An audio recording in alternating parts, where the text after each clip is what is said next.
It's Linda Cobb, and you're talking dirty with the Queen of Clean. Do you have dirt, stink, mess cleaning frustration? Do you dread cleaning? If so, boy, are you in the right place. Cleaning may never be your personal joy, but I can show you how to clean smarter, not harder, and get out of the house faster. So let's jump right in and get started. It's Linda Cobb, and you are talking dirty with the Queen of Clean. On today's show, we are going to talk about stink stoppers. These are things you would never, ever think about using to get rid of odors in your house, and you will be amazed at what they are. We're also going to talk about some quick tips to fill holes in walls without buying anything. This will also amaze you. We're going to talk about retired dryer fabric softener sheets. You know, the ones that you use? Well, don't throw them away, because I'm going to tell you what you can use them for instead. And I'm also going to give you a couple of quick tips for cleaning wood. But before we get started today, I want to let you know about my Facebook group, Queen of Clean Insiders. Now, it's my private group where we all talk dirty to each other. Kind of sounds like fun, doesn't it? We share personal stories, tips, tricks with each other, and it is so much fun. And I am learning something every day, and I hope everybody else out there in my Insiders group is too. So all of you have my royal invite to join us today on Queen of Clean Insiders. So I want to start out and talk to you about stink stoppers. One of the things I get asked about most is obnoxious odors, smells, and stinks. So these are some interesting things that you can do to remove those smells. I want to start with burn foods. Now, you cook something a little bit too long on the stove and it stinks. Well, there's an easy way to remove it. You can boil a few slices of lemon in a saucepan, or you can add 1/4 cup to a 1/2 cup of lemon juice to water in a saucepan. You bring it to a boil, and that will clear the air of the burned food smell. Now, keep an eye on it. You don't want to let that pan burn dry, or that's a whole different smell we're going to have to get rid of. If you're cooking fried foods, like fish or chicken, you know how that can smell up the whole house? Well, while you're doing it, place a small bowl of white vinegar next to the stove anytime you're frying foods. This will help to eliminate that smell of frying, even the smell of fried fish. Refrigerator odors are also a biggie. Now, one of the easiest ways to remove those is to put a bowl of fresh cat litter or charcoal in a bowl and place it in the refrigerator. It absorbs odors. And for stronger odors, you can actually place a bowl of fresh coffee grounds in the refrigerator and leave it for several days. Remember, if you shut the refrigerator off for any reason at all, make sure you remove all the food and the liquids, wash out, and be sure that you do not allow that door to close all the way, or you will have a terrible odor when you're done. Mildew smells and things that are in like dressers, chests, trunks. Maybe you bought something at a yard sale or a swap meet, and you open the drawers on it. It's got kind of that old smell or that mildewy smell. This is what you can do. You take a bowl, you place a slice of white bread in the bowl. You cover it with white vinegar. You're going to leave that enclosed in the drawers or the trunk for 24 hours, and if necessary, you can repeat that. And yes, it has to be white bread. Whole grain bread just doesn't work as well, and believe me, I've tried it. Now, if you want to freshen the smell of your whole house, oil of wintergreen that's available at drug and health food stores and on Amazon is a wonderful natural air freshener. You apply some of it to cotton balls and tuck into dried flower arrangements, bric-a-brac, any place you can conceal it, and it gives the house a fresh smell. You'll love it. Now, let's move on. I always hate it when I move paintings around, or even worse, when I hang one and I don't do it right and I have to move the nail around, because then I've got a hole to patch. But there's some easy things that you already have in the house that you can use to fill it. First thing is toothpaste. Plain white, non-gel toothpaste works great. I keep a travel size tube in my junk drawer. Yes, even the Queen has a junk drawer. You squirt a little toothpaste on your finger, push it into the hole, tidy up around the hole with a damp paper towel. Just don't take that toothpaste out of the hole. Then you're going to let it dry, smooth it if needed, and use some touch-up paint. It works just as well as spackle. Now, you can actually make your own DIY spackle. You will mix equal parts of cornstarch and water to create a paste. Use a putty knife or a dull straight edge to smooth the paste into the hole. Lightly touch it up when it's dry with a little sandpaper if necessary, and then you can go ahead and paint over it.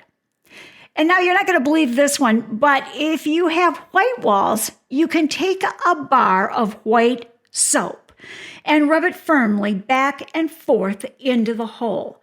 Smooth it with a dull straight edge and clean up around the edges with a damp cloth, and you're done. It's great if you're moving out of an apartment and you need to have those walls patched in a hurry. The only thing with soap is, remember, you can't paint over it. Now, let's talk about what I call retired dryer sheets. You might call them the ones that you throw away. But there's so many things you can use these for. I urge you not to throw them away. Instead, I keep an empty tissue box in my laundry room and I stuff the used ones in it. Keep it on the dryer or wherever it's convenient, and then try some of these uses. First of all, of course, a lot of you already know you can clean off the lint filter in your dryer by using the used dryer softener sheet. You can use it to remove burned-on food from casseroles and pans. You fill the casserole with hot water and you drop in several used softener sheets. Let soak for a few hours or overnight, and that food will pour right out. No scrubbing. It is such a great thing. And let me just tell you one more time in case you missed it. Fill a casserole or any pan that has burned-on food in it with hot water, the hottest you can get out of your sink. Drop in a couple of used softener sheets and let it soak for a few hours or overnight, and the food will pour right out. All you have to do is wash it, rinse it, and put it away. Now, if you run a needle and thread through a sheet of fabric softener, it prevents static cling and tangling when you're sewing. You can wipe the television screen, Venetian blinds, or any other surface that attracts dust with a used softener sheet. It reduces static electricity that attracts dust. Place a sheet in a coat or a jacket pocket to avoid the shock you get when you get in and out of the car in cooler weather. Place a sheet in luggage, drawers, closets, trash cans, under the car seats, and in laundry hampers to provide a fresh scent. Tuck a used dryer fabric softener sheet into your shoes before placing them in your luggage. Shoes will smell fresh. You can use the dryer softener sheet to buff your shoes and remove dust after wearing. Polish chrome to a brilliant shine. You'll use it dry on dry chrome. It shines it up beautifully. And I use a used dryer fabric softener sheet to wipe down my car dashboard. Not only does it shine it and get rid of the dust, but it helps it to repel the dust as well. Now, let's talk a little bit about wood. First of all, to clean up your wood furniture, don't be afraid to wash it. You can do it from time to time to remove accumulated dirt. If you spray polish frequently, which is a royal no-no, then you should wash the wood more frequently. You'll take about a gallon of water, add about a teaspoon of liquid dish soap to it, wring out a soft cloth, and I like to use an old washcloth for that. And you'll wash the wood working in the direction of the grain. Then rinse it and buff it dry. And you probably won't even need to polish it. Now, how about floors? If you want to clean your floors, what's a good solution to use? Well, if you have wood floors, there's nothing better than tea. You can brew 2 quarts of boiling water with 4 or 5 tea bags. Let it come to room temperature and then wring out a soft cloth or your mop head in the solution until it's just damp and wash the floor with it. Tannic acid is so good for wood, and you can use the same solution on wood furniture. Now, I have a great furniture polish that I make, and it takes 2 seconds. It's all natural, and not only does it clean the wood and polish it, but it nourishes it too, so it doesn't dry out. So let me give you these 2 formulas. First of all, you will combine 1/4 cup of white vinegar and 1 cup of olive oil in a clean container. And you want to label that well so you know what's in it.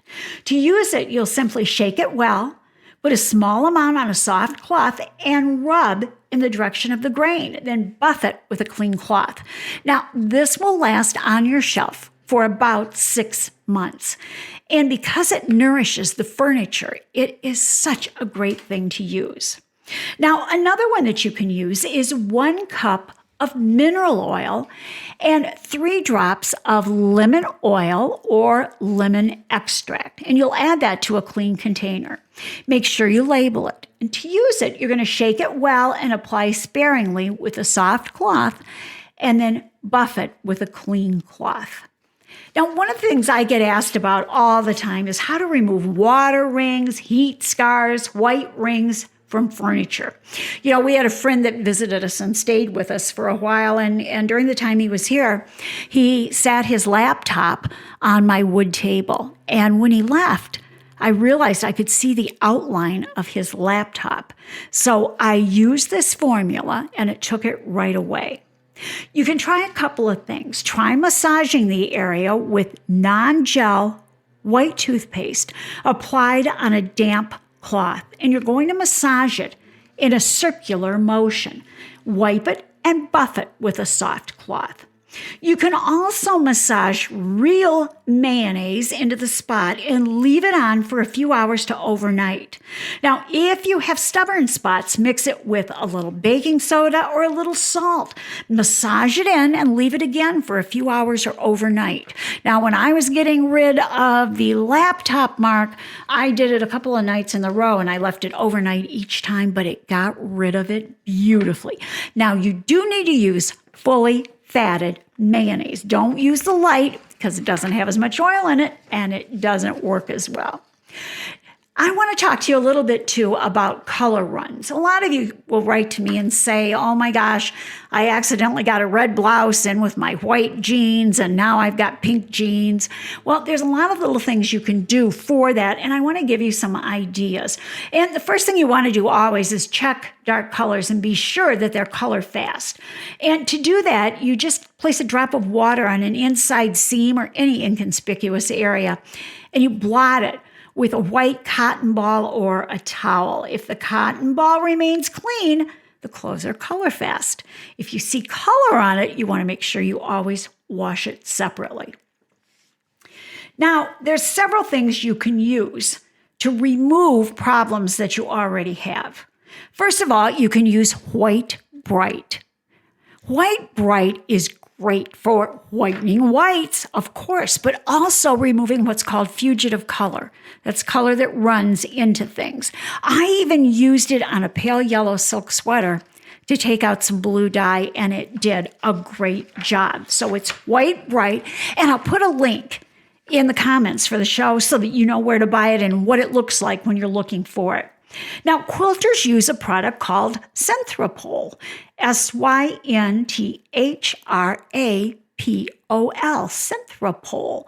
It's a wonderful product to eliminate color runs. They use it for quilts, of course, but you can use it for any fabric.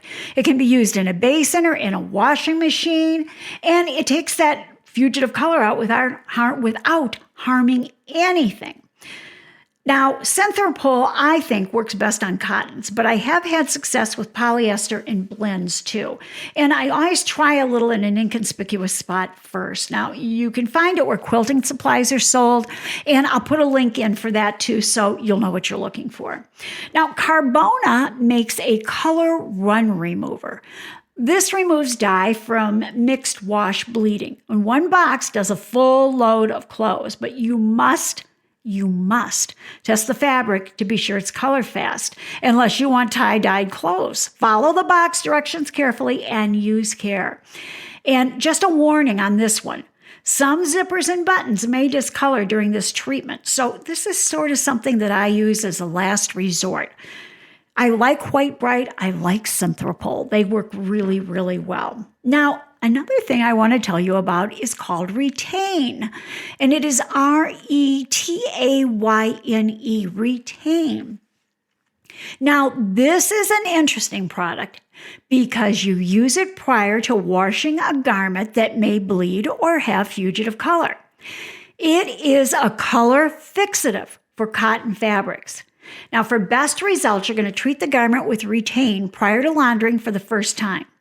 And it's designed to hold the color in fabrics. This will not only prevent bleeding, but it also maintains bright colors longer. Now, remember, as with all products, you want to test it in a small area first. And again, you're going to look for this where quilting supplies are sold because quilters use it so they don't get runs in their quilts. And I'll put up a link for you in the show comments for today. Now, before I go, I want to remind you that you can go to ask@queenofclean.com. That's ask@queenofclean.com. And let me know if there's something you would like to hear me talk about on the podcast.